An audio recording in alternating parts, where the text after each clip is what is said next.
প্রিয় দর্শক নমস্কার জানিয়ে শুরু করছি আজকের বিগ ব্রেকিং নিউজ। আপনাদেরকে জানিয়ে রাখি, বাংলায় ফিরছে টাটা, ফিরবে এবার শিল্প।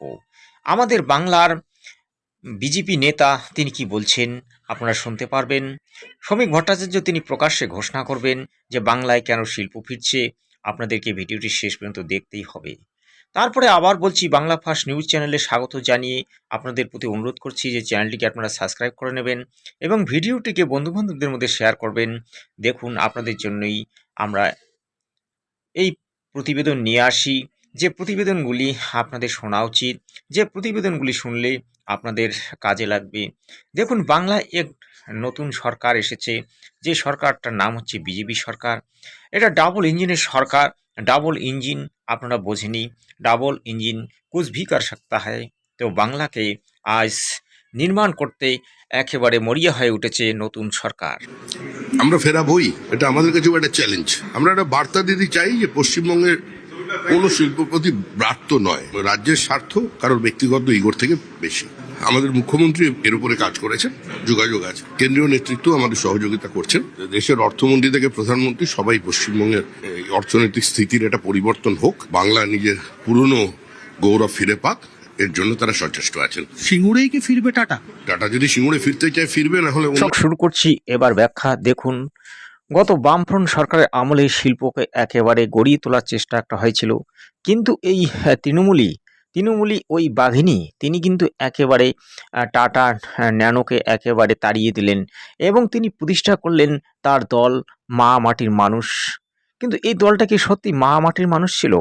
ধীরে ধীরে দেখা গেল এটা মা মাটির মানুষ ছিল না। মাটিকে ফাটিয়ে দিয়ে তারপরে মাটির থেকে গাঁজা আবাদ করে সেই টাকাগুলো দিয়ে ওরা বিল্ডিং, অট্টালিকা, সম্পদ তৈরি করার চেষ্টা করলো। অপরদিকে যদি আপনি দেখেন, এই তৃণমূলী মানুষকে ৫০০, ২,০০০, ৫,০০০, ১০,০০০ টাকা দিয়ে একেবারে ভোট ব্যাঙ্ক তৈরি করলেন এবং অন্যদিকে বাংলাদেশিদেরকে এখানে এনে নিজের ভোট ব্যাঙ্কটাকে একেবারে বড় করে তোলার চেষ্টা করলেন। কিন্তু বাংলার মানুষ এখন জেগে উঠেছে। বাংলার মানুষ দেখলো যে এই তৃণমূলী নেতারা বা তৃণমূলের এই খেতারা আসলে কিছুই করে না। তারা সরকারের টাকা লুটছে, জনগণের টাকা লুটছে। ২৬,০০০ চাকরি গেল, ২৬,০০০ চাকরির বিনিময়ে এরা কি করলো? একেবারে দুর্নীতি, একেবারে হাইকোর্ট জজ করলো, কিন্তু কিচ্ছু হলো না।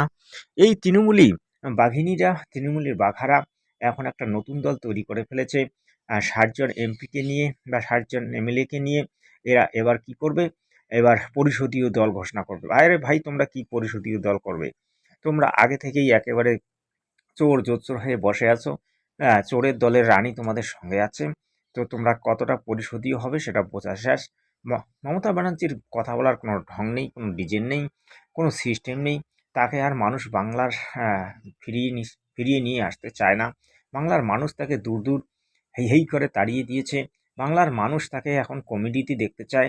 সে কমেডি করুক, রাস্তায় বেরোক এবং ২-৪ জন সঙ্গে নিয়ে কমেডি করুক। এটাই বাংলার মানুষ বর্তমানে কিন্তু চায়। তো বাংলার মানুষকে একেবারে যে খারাপ বলবেন তা নয়, বাংলার মানুষ এবার কিন্তু একেবারে তৃণমূলীকে বিদায় দিয়েছে। তো ভাই দেখুন, হ্যাঁ, বাংলায় ফিরে আসুক শিল্প, উত্তরবঙ্গ একটা রাজ্য হিসেবে গড়ে উঠুক। আপনারা আপনাদের মতামত গড়ে তুলবেন, মতামত জানাবেন, কমেন্ট করে জানাবেন যে বাংলায় একটা নতুন জাগরণ, নতুন শিল্প এবং নতুন একটা সুন্দর বাংলা গড়ে উঠুক, সেটা অবশ্যই আপনারা চান। তো যদি আমার মতামতে আপনারা সাপোর্ট করেন তো অবশ্যই সুন্দর করে একটা কমেন্ট পাঠাবেন, ভিডিওটিকে লাইক করবেন, বন্ধু বান্ধবদের মধ্যে শেয়ার করবেন।